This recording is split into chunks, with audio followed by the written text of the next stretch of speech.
जर यांनी बेंच नाही लावले ना तर आपण यांच्या खुर्च्या बाहेर आणून देऊ सगळ्यांच्या. ठीक आहे ना. जर तुम्हाला बसायला बेंच नसेल तर आपण यांना खुर्च्यावर बसून नाही द्यायचं कोणाला. अजून काय आहे सांगा. अंगणवाडी टीव्ही चालू नाही. शाळेत टीव्ही का बघायची तुला. कम्प्युटर का. अच्छा कम्प्युटर चालू नाहीये. कम्प्युटरची रूम आहे का. पण मला तर दिसली नाही कम्प्युटरची रूम. नाही म्हणतायत कम्प्युटर रूम नाहीये ना. कॅमेरे पण नाही. फोडले कोणी फोडलेत. मुलांनी फोडले मग ते परत दुसरे लावले की नाही लावले. बर अजून काय. बाथरूम साफ नाही. मग हे जे यांनी साफ करून ठेवलं होतं ते आजच केलं. काल केलं आणि ह्याच्या आधी घाणच असायचं. अच्छा नाही आपण यांच्या बाथरूमला लॉक लावू. मग जर तुमची बाथरूम साफ नसेल ना यांच्या बाथरूमला लॉक लावू. ठीक आहे ना.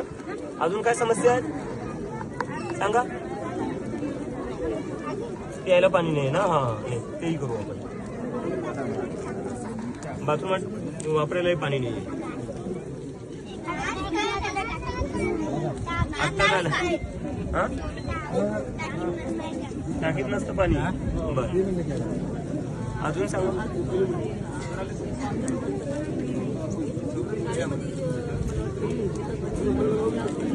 80 वर्ष झाले देशाला स्वतंत्र होऊन.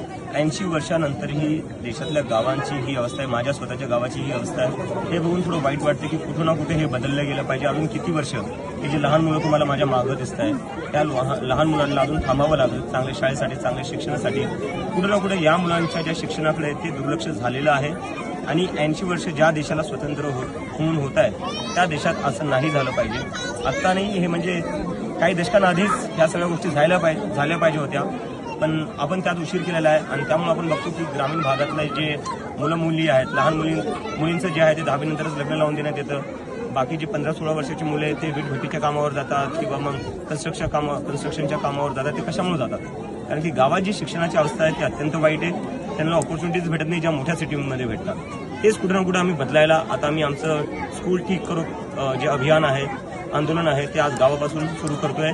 आणि माझ्यासारखंच आमचे इतर जे मेंबर्स आहेत कोकरोच जनता पार्टीचे देशभरात त्यांच्या गावात जाऊन आज सरकारी शाळांची पाहणी करणार आहेत.